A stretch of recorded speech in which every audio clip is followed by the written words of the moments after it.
자, 오늘 우리에게 주신 하나님 말씀 욥기 33장 욥기 33장 14절 말씀 봅니다. 하나님은 한 번 말씀하시고 다시 말씀하시되 사람은 관심이 없도다. 아멘. 하나님은 한 번 말씀하시고 다시 말씀하시되 사람은 관심이 없도다. 요즘 제가 계속해서 떠오르는 말씀이 이 말씀이에요.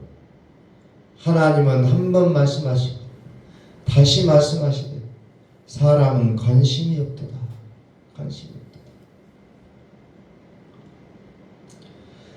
이것을 또 쉬운 성경으로 보면 이렇게 나옵니다. 하나님께서는 여러 번 말씀하시지만 사람은 깨닫지 못합니다. 오늘 말씀은 당대의 의인이에요. 정말 하나님을 섬기는 데서 1등이에요. 1등. 믿음 짱. 순종 짱. 누구나 다 인정했어요. 하나님도 인정했고 사람도 인정했고 심지어 마귀까지도 인정했던 사람입니다. 그런데 그가 이제 사단이 하나님 앞에 이제 말씀을 했잖아요.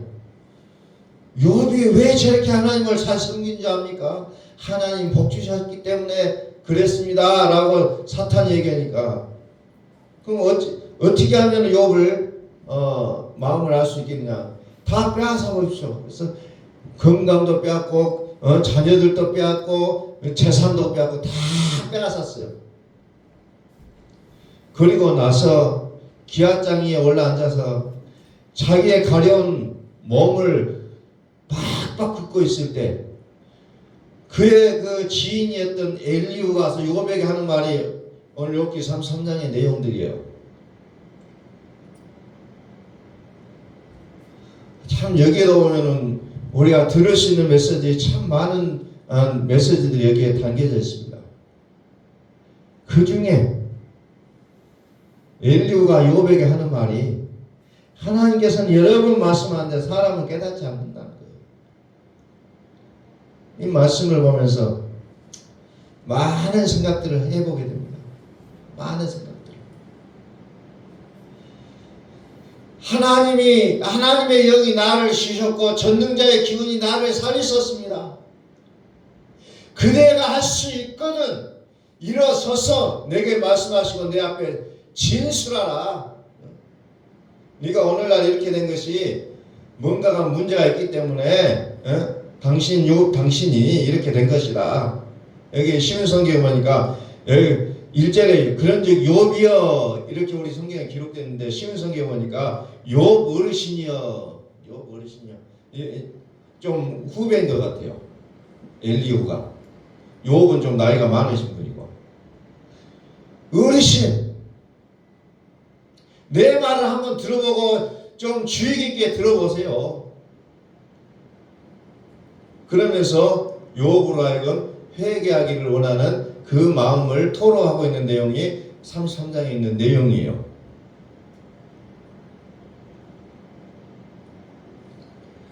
자, 이것을 또 다른 성경으로 보니까 사실은 하나님이 말씀을 하시고 또 말씀하시고 하더라도 사람이 그 말씀에 주의를 기울이지 못할 뿐입니다.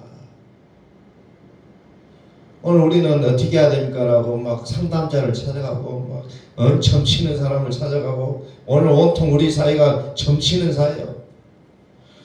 하나님을 믿는 사람마저도 그런 데 가고 또 그런 사람이 지어진 이름을 받아가지고 앞으로 나는 이런 이름을 갖고 살 것이라고 얘기하는 사람을 너무 많이 만났다는 겁니다. 그런데 어때요? 하나님은 한 번 말씀하시고 다시 말씀하시되 하나님 말씀에 대해서는 관심이 없다는 겁니다. 이게 오늘날의 우리 기독교인의 모습인 것 같아요. 저의 모습이에요. 저의 모습. 도무지 관심이 없어요. 말씀은 관심이 없고, 과연 나는 이것을 어떻게 이 어려움을 어떻게 깨달아갈 것인가라는 것을 세상의 말에 귀를 기울이고 있다는 겁니다. 이게 정말 처참한 모습이에요. 나라가 어렵고 정치하는 사람들이 잘못 정치하고 이게 문제가 아니라 나의 관심사가 말씀 앞에 있지 않은 것이 가장 슬픈 현실이라는 겁니다. 말씀에 관심이 없어요. 그래서 시인을 찾아가서 이거 어떻게 하면 좋겠냐고 의논하는 거에 더 빠르다는 거예요. 말씀 앞에서 엎드려 기도하지 못하고, 우리는 어떻게 하면 이것을 해결할 것인가 인위적인 방법을 찾는데 몰두되어 있는 것을 저 자신을 볼 때 너무나도 그것이 기가 막힌 현실이라는 것을 체감하고 있다는 겁니다.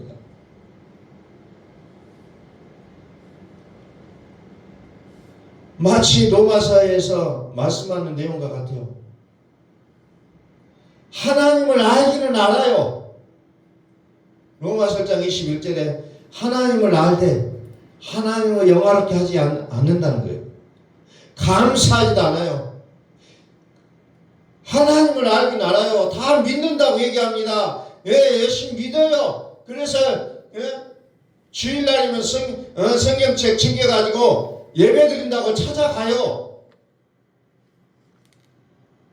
그런데 말씀에는 관심이 없다는 겁니다.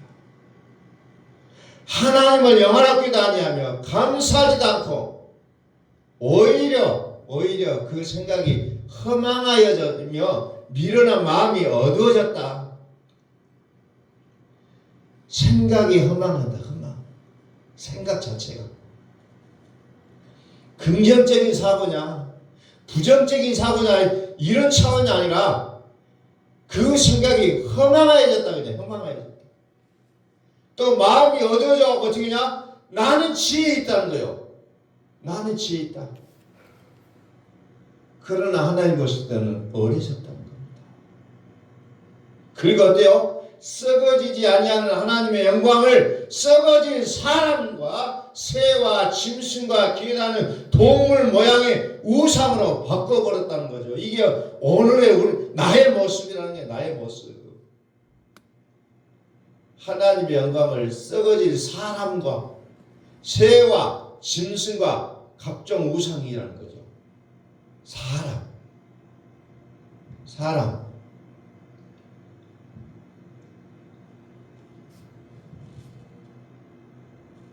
사람을 찾아다니는데 분주하다는 겁니다. 하나님의 말씀에 귀를 기울여야 될 것인데 하나님은 2번, 3번, 4번 말씀하고 계신데 관심이 없고 사람을 쫓아내는데 바쁘다는 겁니다. 그래서 요즘 어떻게 보면은 상담이라는 것이 굉장히 교회 안에서도 만연되어 있어요.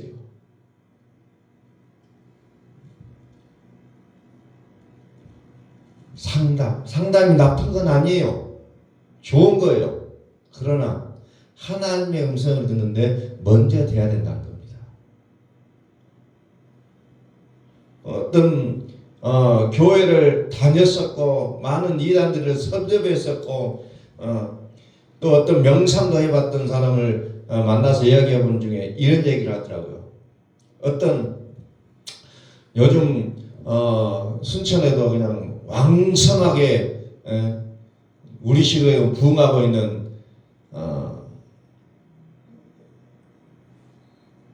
그 S교회 사이비 거기 다니는 사람들이 상담이라는 것을 차려놓고 사람을 그냥 막 끌어들이고 있는 것을 봤다는 거예요. 미술 상담이니 어떤 상담이 쫙 해가지고 딱 거기 걸려들면 뭐합니까? S교회의 교리를 가르치는 거죠. 그런 걸 한다는 거죠. 또 기독교 대한예수교 장로의 간판을 걸었던 어떤 교회들도 다 간판을 뭘 걸어내요? 상담이라고 교회 간판 옆에다 붙여놓는다는 거죠. 물론 그런 것들이 나쁜 행위가 아님에도 불구하고 사람으로 하여금 하나님의 뜻을 구하지 못하게 하는 어떤 그런 계기가 되게도 한다는 거예요. 나쁜 건 아니지만 자꾸 사람을 말씀 앞으로 끌어들이는 게 아니라 인여적인 방법 가운데로 끌어들이는 모습을 보게 된다는 거죠. 그것을 고백을 받은 대화 어떤 분하고 대화를 하면서 그런 얘기를 하는 것을 들었어요. 자칫하면 목회자도 어떻게 보면은 상담의 포커스를 맞춰갈 때가 있다는 거죠.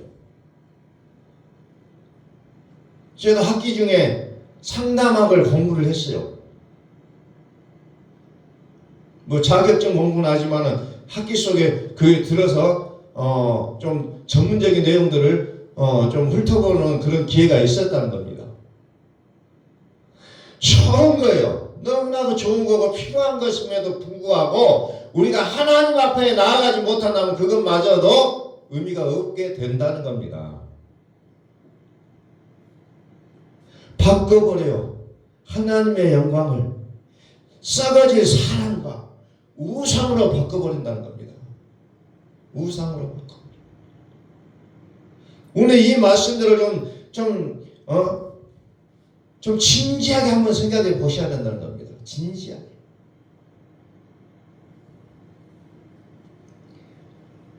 사사기 21장 25절에 보면은 사사시대가 어떤 것이 사사시대냐?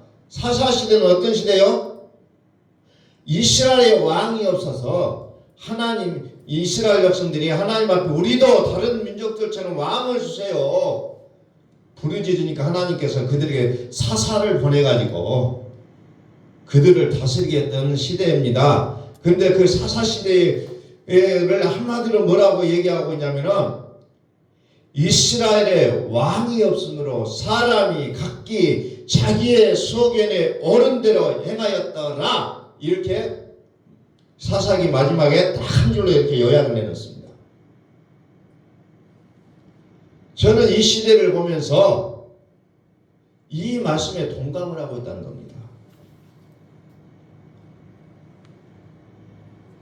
우리에게 왕이 없으므로 사람이 각기 나의 소견에 옳은 대로 행한다는 겁니다. 옳은 대로. 결국은 누구를 만나서 얘기해봐도 결국은 뭐요? 자기의 뜻을 하기 위한 과정에서 나를 만나서 얘기를 하는 그런 경우들을 보게 된다는 겁니다. 어떤 것을 구하는 게 아니에요. 단지 이야기하면서 자기의 그것을 확고하게 자기에게 인식시키기 위한 과정으로서의 사람을 만나서 이야기하는 것도 있더라는 거예요. 그런데 우리는 어떻게 합니까? 사람을 만나야 될 시간에 우리는 무릎을 꿇고 하나님의 말씀을 들으셔야 된다는 거예요. 하나님은 말씀하신다고 했잖아요. 그것도 한두 번이 아니라 여러 번 말씀하신다고 했잖아요. 다만 우리가 관심이 없어 깨닫지 못할 뿐이라는 겁니다. 그래서 하나님은 어떻게 행하십니까? 오늘 욥기 33장의 뒤쪽에 보면은 29절을 말씀해 보면 실로 하나님이 사람에게 이 모든 일을 제3 행하심은 그들의 영혼을 구덩에서 이끌어 생명의 빛을 그들에게 비추게 하십니다. 그래서 하나님은 여러 번 말씀하시고 제3 행하신다는 여러 번 하나님이 행하신다는 거예요. 왜? 그들로 하여금 사망의 구덩이에 빠져들어가지 않게 생명의 빛으로 그들에게 끌어내기 위해서 하나님은 한 번, 두 번, 세 번 행동하시면서 우리에게 말씀을 깨닫게 하시는 내용을 우리에게 소개하고 있다는 거죠. 이게 하나님이에요. 그런데 우리는 왜 어떻게 해야 될지는 모릅니까? 말씀에 너무나도 관심이 없기 때문에 오늘 하루하루를 우리는 어떻게 해야 될 바를 알지 못하고 살아가는 나의 모습을 발견할 수밖에 없다는 겁니다. 신명기 8장에서도 내가 오늘 명하는 모든 명령을 너희는 지켜 행하라. 그리하면 너희가 살고 번성하고 여호와께서 너희의 조상들에게 맹세하신 땅에 들어가서 그것들을 차지하리라. 신명기에 한결같이 말씀하시는 내용이 뭐냐? 오늘 명하는 모든 명령을 너희는 지켜 행하라는 거예요. 그러면 너희가 살고 번성하고 너희 조상들에게 맹세하신 땅에 들어가서 그것을 차지하게 될 것인데 말씀에 관심이 없다는 겁니다. 그래서 하나님 행하시는 행동이 뭐예요? 그들을 낮추게 하신다는 겁니다. 일부러 낮추게 하신다는 거예요. 왜? 말씀으로 사는 법을 깨닫게 하기 위해서. 그것이 신명기 8장의 내용이에요. 왜 우리를 이렇게 괴롭게 합니까? 이스라엘도 그 얘기 하잖아요. 과거에 애굽에 살면서 고기를 먹고 마늘을 먹던 그 시대가 너무너무 그립습니다. 왜 모세가 우리를 이곳까지 끌어내가지고 우리를 이 생고생을 하게 해야 되냐? 이스라엘 백성들이 그런 불평불만을 내뱉고 있을 때 하나님이 그 말씀을 하시는 내용들에게 옛날이 좋았다. 우리 사람은 항상 과거가 좋아요. 이스라엘 백성들도 마찬가지였어요. 과거가 좋아요. 옛날이요. 그런데 하나님은 옛날에 좋게 하기 위해서 우리를 구원하셨나요? 아니면은 오늘과 내일을 더 좋게 하기 위하여 우리를 구원하셨나요? 하나님은 우리로 하여금 더 좋은 내일을 우리에게 약속하신다는 겁니다. 그 약속의 밑변에는 말씀이 있다는 거예요. 자, 말씀이 뭐예요? 살리는 것은 영이니 육은 무익하니라. 내가 너에게 이런 말은 영이요 생명이라. 내 말은 영이요 생명이라. 하나님의 말씀은 생명이라는 겁니다. 하나님의 말씀은 생명이에요. 어디 가서 굳이 점을 안 보고 누구에게 찾아가서 내 앞날이 어떻게 되겠습니까? 라고 물어보지 않아도 하나님의 말씀을 듣는 순간에 우리에게는 생명이 보장되어 있다는 거예요. 생명이 있다는 거예요. 생명. 그래서 우리는 들으라는 거예요. 말씀이 하나님은 여러 번 말씀하시는데 내가 관심이 없어 듣지 못한다는 겁니다. 그래서 하나님은 오늘 또 말씀하십니다. 믿음은 들음에서 나고 들음은 그리스도의 말씀으로 말미암았느니라. 왜 우리가 어떻게 해야 믿음이 성장할 수 있습니까? 우리가 어떻게 해야 됩니까? 라고 묻는 사람들도 있어요. 그리스도의 말씀을 들으라는 거예요. 그러면 내 믿음이 좋아진다는 겁니다. 그리스도의 말씀을 들으라는 거예요. 어떻게 보면은 단순해요. 뭐 특별한 방법이 있을 것 같은데 특별한 방법이 아니라 들으라는 겁니다. 들어요. 들으라는 거예요. 들으셔야 된다는 겁니다.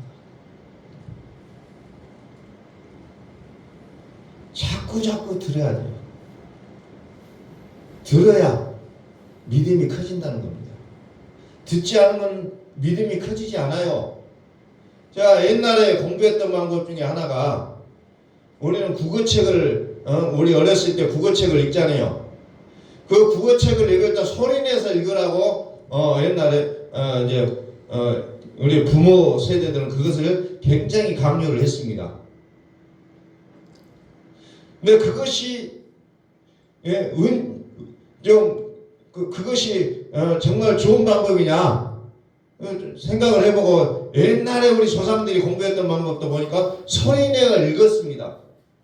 소리내어 읽었어요. 근데 성경의 요한계시록 1장에 성경에 보니까 말씀을 읽고 듣고 지키는 자가 복이 있다고 나와요. 계시록에. 이게 맞는 것 같아. 왜? 내가 눈으로 읽으면서 보고, 내가 또 소리내서 읽으니까 또 귀로도 듣고, 그러면서 이것이 내 속에 들어간다는 겁니다. 듣지 않으면 안 돼요. 사람은 듣는 게 어찌 보면은 가장 중요하다는 겁니다. 들어야 된다는 거예요. 그래서 글을 읽을 때도 내가 읽고 듣고 그리고 지키는 자가 복이 있다는 거예요. 눈으로만 읽는 것도 아주 대단한 일이에요, 사실은. 그러나 읽고 듣고 지키는 자가 복이 있다는 겁니다. 한 가지만 하라는 거 아니에요. 같이 하라는 겁니다.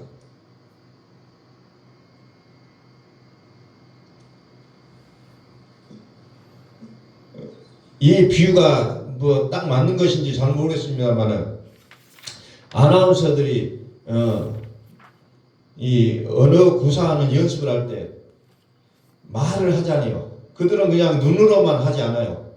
소리 내어서 하고, 그것을 내가 듣고 교정하는 그런 일들을 계속적으로 한다는 겁니다.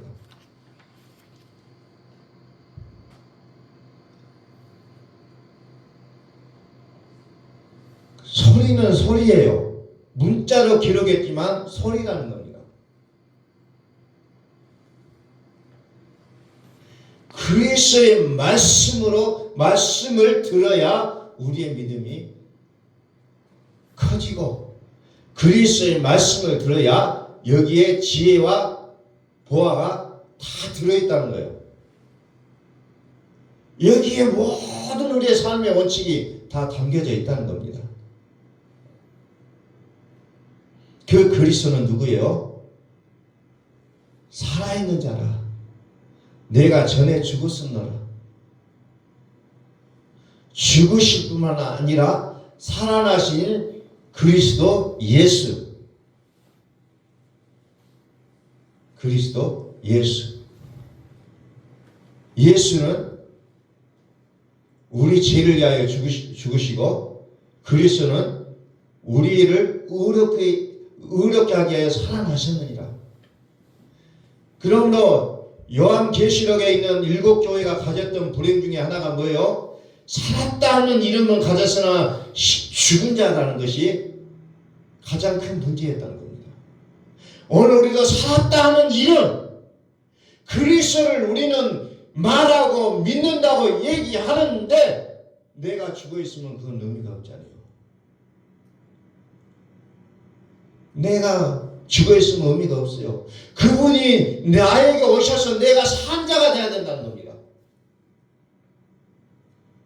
살았다 하는 이름만 우리가 머릿속에 이미지로 갖고 다니지 말고, 살으신 그리스도가 내 안에서 나에게 생명을 주시는 그 단계의 믿음 속으로 들어갈 수 있기를 예수 그리스도의 이름으로 선포합니다. 그분이 살아계셔야 된다는 거예요. 그러게 됐을 때 우리의 삶의 모습이 어떻게 변합니까? 요한계시록 7장 17절.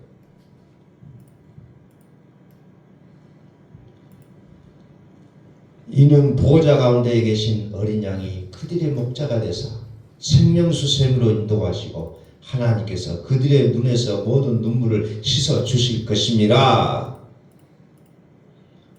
어때요? 역사적으로 무관 세월 동안에 우리 인간이 살아간 데는 정부가 있었고 또 국민들이 있었다는 겁니다. 그러나 그 국민들의 눈에서 눈물을 씻겨주실 자는 아무도 없었어요. 하나님만이 하시겠다고 성경은 약속하고 있다는 겁니다. 요한계시록 21장 4절을 봅니다. 모든 눈물을 그 눈에서 닦아 주시니 다시는 사망이 없고 애통하는 것이나 고가는 것이나 아픈 것이 다시 있지 아니하리니 처음 들은 것이 다 지나갔음이로라. 처음 것들이 다 지나가니까 모든 눈물을 그 눈에서 닦아주시고 사망이 없고 애통하는 것이나 고가는 것이나 아픈 것이 다시 있지 않겠다라고 얘기합니다. 이 말은 무슨 말이에요? 예수는 우리의 범죄한 것 때문에 내줌이 되고 그리스도는 우리를 의롭게 하게 살아나셨느니라. 그리스도가 내 안에 오셔야 우리의 모든 문제들이 해결되어진다는 것을 성경은 얘기하고 있다는 겁니다. 그러면서 보좌에 앉으신 이가 이르시되 보라 내가 만물을 새롭게 하노라. 만물을 새롭게 하시는 그 그리스도가 우리의 인생의 주인이 되셔야 된다는 거예요. 우리의 인생의 주인이 되어주셔야 된다는 겁니다. 끊임없이 말씀하시죠. 계시록 22장에서도 나는 다윗의 뿌리요 자손이니 곧 광명한 새벽별이라. 새벽별이를 우리에게 보내주시겠다는 거예요. 교회들에게. 그러면서 계속해서 뭐라고 말씀하십니까? 듣는 자도 오라. 목마른 자도 오라. 원하는 자는 값없이 생명수를 받으라 얘기하고 있다는 겁니다. 그분께로 가야 희망이 있다는 겁니다. 그리스도 앞으로 나아가야만이 우리의 인생에 빛이 열린다는 겁니다. 생명의 빛을 보게 되어 있다는 거죠. 그래서 천하의 욕도 누구나 다 인정했던 그 믿음이 있을지라도 그가 대성물을 보지 않고서는 그가 진정한 의인은 아니었다는 걸 욥기서 33장에서 우리에게 가르쳐주고 있다는 겁니다. 생명의 빛을 보는 자가 되어야 된다는 거예요. 아무리 내가 율법의 1.1핵이라도 다 지키고 살아간다 할지라도 거기에는 사망이라는 겁니다. 성경은 그것을 우리에게 끊임없이 말씀하고 있습니다. 사도행전에 보니까 2장에 초대교회 사도들이 이제 베드로가 막 베드로를 비롯해 사도들이 말씀을 전달하니까 그 앞에 그 메시지를 듣던 사람들이 우리가 어찌할까 하면서 그냥 살고 싶어하는 그들의 간절한 마음을 토로하고 있는 내용들이 나오고 있습니다. 우리는 그럼 어떻게 살 수 있습니까? 근데 오늘 우리에게 있어서는 이 같은 간절함이 어떻게 되면 빠져버리고 있다는 겁니다. 그냥 어떻게 되겠지 하는 그런 모습을 저 자신을 보면은 그런 모습들이 너무나도 많이 나타나고 있어요. 말씀을 사도들 앞에서 말씀을 들었던 그들은 우리가 어찌할꼬 어떻게 하면 살아날 수 있을 것인가. 그들의 간절한 마음을 얘기했을 때 베드로가 뭐라고 합니까? 각각 예수 그리스도의 이름으로 세례를 받고 제3을 받으라. 그리하면 성령을 선물로 받으리니 그랬어요.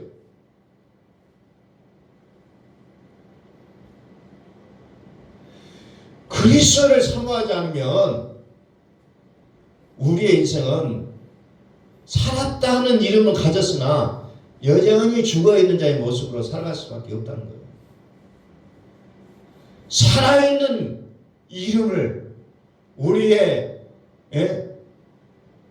마음에 그대로 받아들일 수 있는 우리의 모습들이 될 수 있기를 예수 그리스도의 이름으로 선포합니다. 기도하겠습니다.